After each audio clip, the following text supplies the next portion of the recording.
Forgive the crazy hair.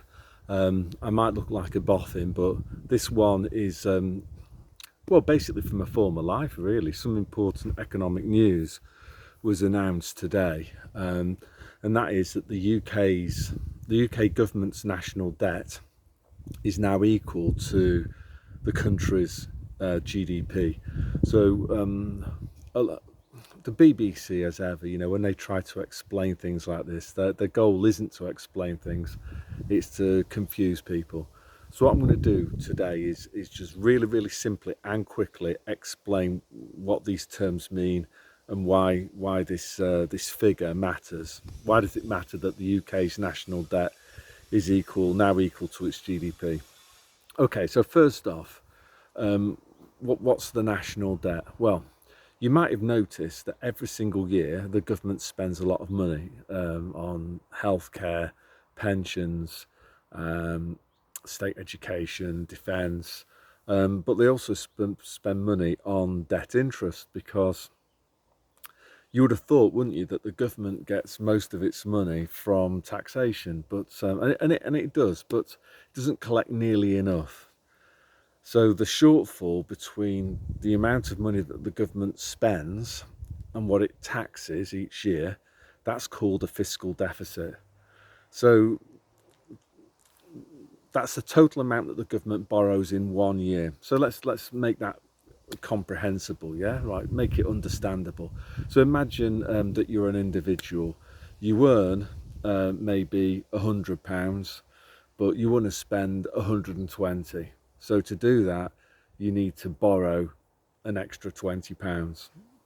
That would be analogous to a fiscal deficit. It's the total amount of money that you need to borrow in this coming time period to finance your expenditure that you can't finance from your income. I know governments don't have any income of their own. They just steal it from us in the form of tax, don't they? But that's the analogy.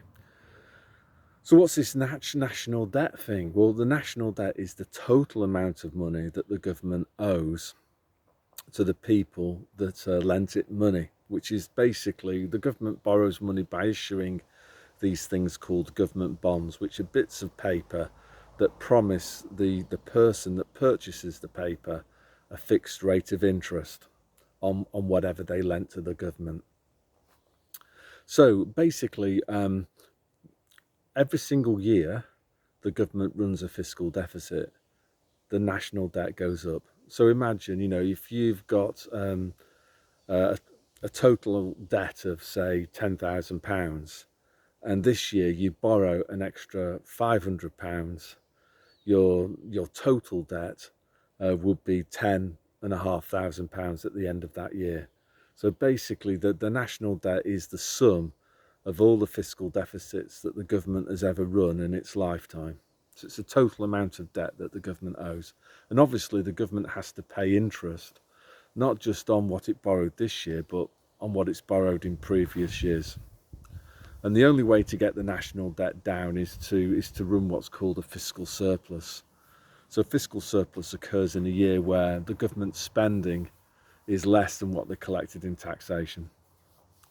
So basically, the government's total debt is rising. It's rising quite quickly because every single year the government is borrowing more and more money.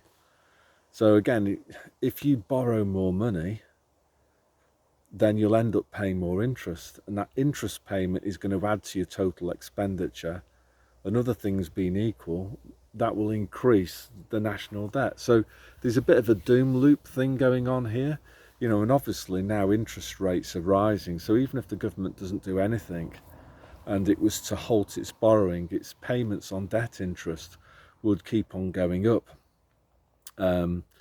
because the interest rate's going up.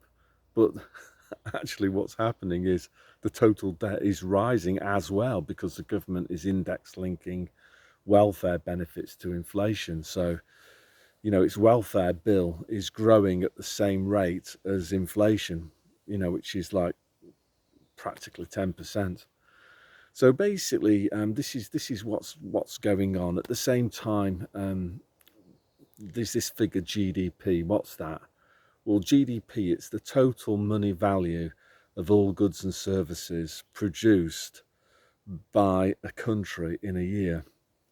And basically, it's quite useful to compare a government's national debt, or maybe even its annual fiscal deficit, against GDP, because the GDP figure gives you an idea of how big the economy is, and also gives you an idea of how much money the government might be able to extract from the people living in that economy in the form of taxation. You know, putting it simply, the bigger the economy, the more incomes there are. So, you know, it should be relatively easier rather, for the government to collect more tax from a bigger economy than from a smaller economy. So that's why there's this obsession with measuring the government's national debt against GDP. So all of these figures are big. What was quite interesting actually, when I used to teach, all the data was actually quite readily available. There used to be annual budget reports with pie charts and stuff like that. All of that's gone now. And it seems to me that they're trying to make the data harder for ordinary people like me, who've got a bit of curiosity, to find. So yeah, so the other thing as well is that the GDP figures now include all sorts of dodgy stuff like imputed rent. So if you're an owner-occupier living in Britain, the government statisticians estimate how much you might rent that house for, and they include a fabricated rent that you've not paid because you own the house into the GDP figure. Which is just laughable.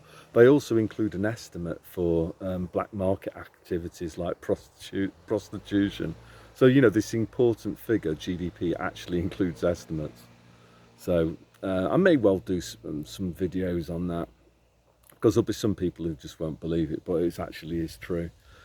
So 2,600 billion, or 2.6 trillion, that equates to about £100,000 per UK taxpayer. So you might have your mortgage, you might have your credit card, but the UK government has also taken a debt out on your behalf, and that debt is called the national debt. You know, so them bringing over the boat people and stuff like that, well, you know, that was almost analogous to the UK government taking out a credit card and bringing people into the country and using the credit card in your name to pay for these people that were being put up in 4-star hotels in British cities. So what does all of this mean? I think going forward, you know, what we've seen over the last 10-15 years has been a big increase in UK government borrowing. There was all this stuff about austerity. It was a load of nonsense. Actually, during austerity, government spending increased. The national debt more than doubled during so-called austerity. So this is what we're seeing really is nothing new. It's a continuation of a previous trend. Maybe I expect to see an acceleration coming soon, because a lot of government spending is on welfare, and the welfare benefit bill is going up really quickly because it's linked to inflation. You know, so if you're on job seekers allowance, your money's gone up by 10% because that's what inflation is. So it's going to be quite interesting to see what happens. Basically, for me, like looking on from afar, because I can see it's. Oh yeah, the other thing to say as well actually is that the UK government has basically run out of people who have been willing to lend it money to finance its spending that they can't finance through taxation. So this was where quantitative easing came in. So rather than the government borrowing in a conventional way, what they've been doing is asking the Bank of England to print money. The Bank of England has then asked commercial banks to buy government bonds from the British government to finance its annual fiscal deficits. So really, if you cut out, you know, the kind of like hiding the pea under the shell, what's essentially been happening is that the Bank of England has been printing money, and then that money's been used by the Treasury to finance welfare spending on the NHS.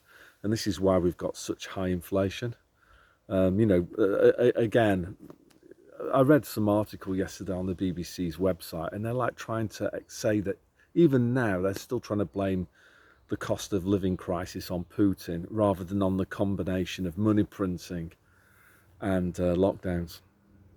So yeah, that's all I want to say today about this national debt thing. It's, you know, even that phrase national debt is misleading, isn't it? Really, it's the total amount of debt that the government owes. But as you're living in Britain, you're also on the hook because you know it's your taxes that are being used to pay the debt interest on the national debt, and that's running at about £20 billion a month at the moment, which is an awful lot of money. You know, it's not far off the education budget. And as interest rates rise, a greater and greater proportion of the taxes that you pay will be going on debt interest rather than on public services. So yeah, try to spread the news. Talk to other people about what's going on, you know, because I think it's now beyond doubt that the government isn't working for you. They're not trying to do what's best for you. As a former economics teacher, what I think that they're doing is trying to create as much inflation as possible. They want to ramp up fiscal deficits, finance most of it with money printing, and that will cause the inflation that they want. Eventually, you know, they want to use the Hegelian dialectic. They want you to complain about the inflation and demand a new monetary system, which will be programmable central bank digital currencies. That's the solution that they'll have ready to go when you start complaining about the monetary system as it is now. So yeah, off to the beach. Absolutely roasting hot here, so God bless.